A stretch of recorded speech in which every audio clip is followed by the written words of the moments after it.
The Schaumburg Township Elementary School Foundation provides educational enrichment opportunities for thousands of District 54 students every year.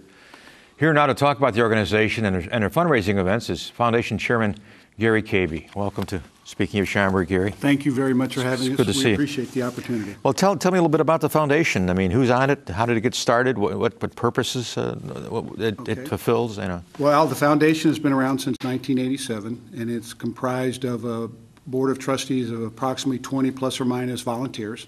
And the volunteers come from all walks of life within and throughout the Schaumburg community. We have representatives from the school board. We have local people like yourself on the board that do things that work with us. We have some educators, some principals. We have the Ed Rafferty, the superintendent. Our sole function is to raise funds for school projects that are not paid for by tax dollars. The teachers oftentimes will encounter an opportunity to extend the learning process, and they'll want to provide something in the classroom or perhaps something outside the classroom that is not covered by the school budget.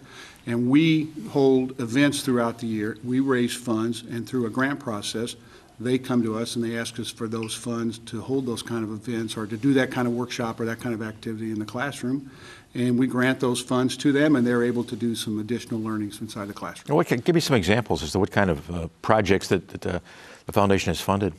Well, we've funded everything. We do everything from in the spring. We have grants that go to soccer camps and things in the summer for students that cannot afford to get to a camp like that. We also have every kind of classroom project that one can think of, from perhaps a technology issue or something where a teacher wants to do something to enhance some technology learning.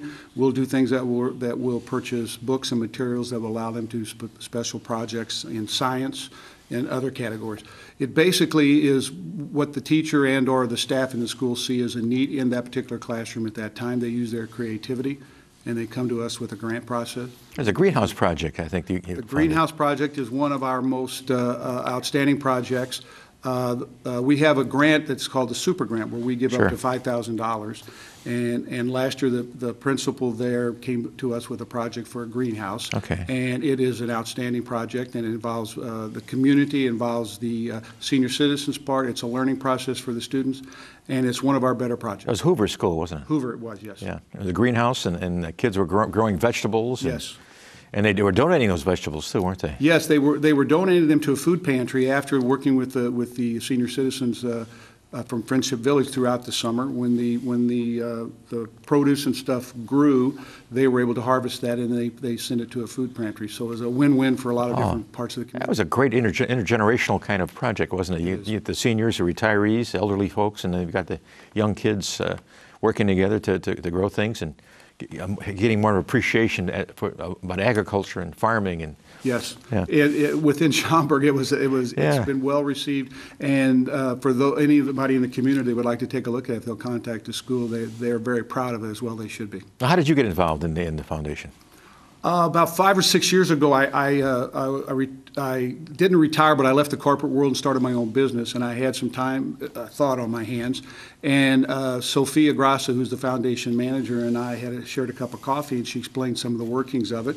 And in my background, when I grew up, my life path was impacted by an elementary teacher greatly when I was in the 4th grade. And I kind of had that soft spot for elementary education and in general the educational process, being married to a teacher.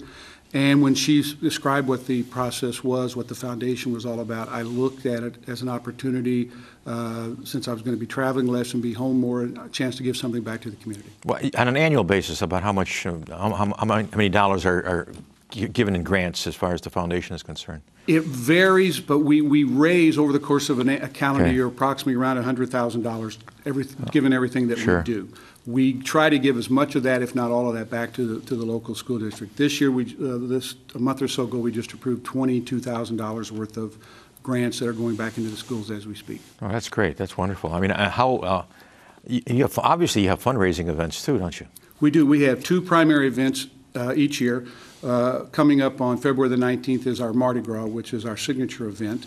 We have, this year we're shooting for 300 people to attend the event. It's set up as a casino night where people come in and do non-gambling events. They will help us raise funds.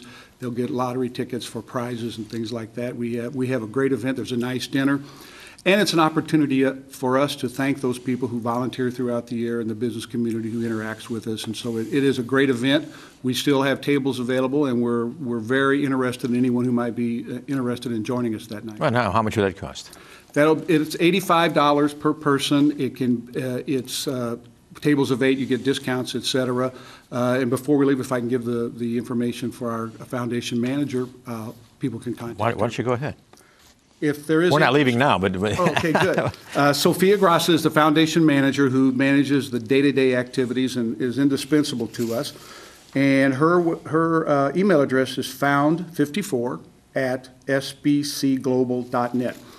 Anyone who's interested in coming to the event or providing a donation or a silent auction product or something for us, or would like to make a contribution in some fashion or volunteer, she can put you to work. What kind of silent auction prizes do you have?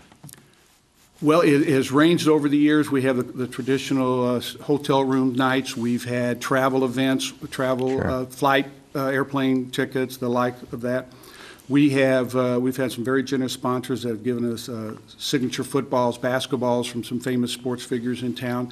And then there's odds and ends of gifts and donations from different companies within the community that we auction off. Besides Mardi Gras, you said you have more than one fundraiser, obviously. We do.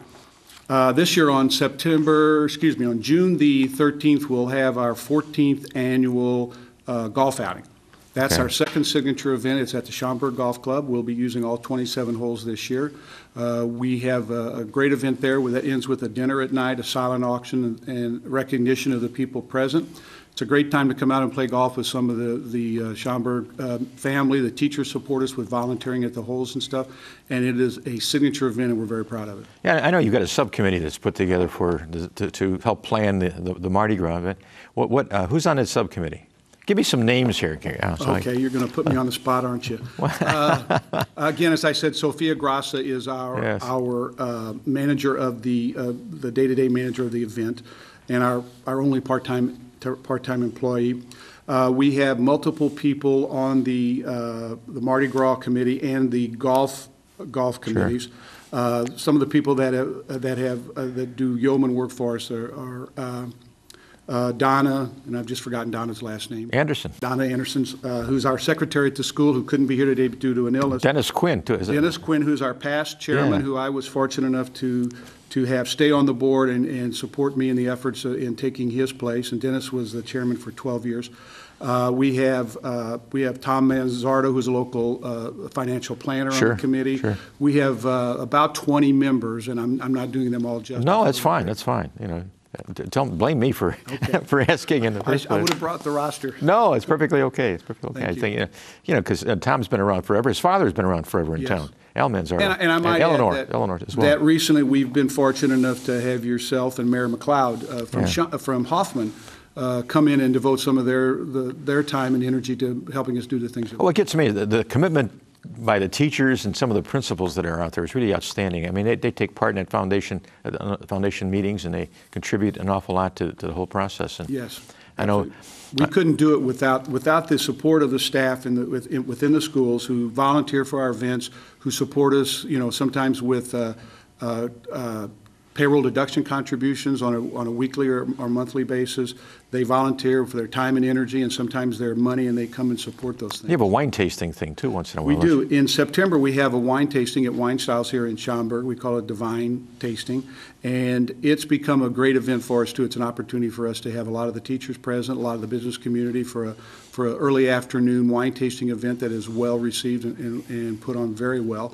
And we raise money there that's respectable that we, again, put back into the foundation grants. And some of the restaurants, too.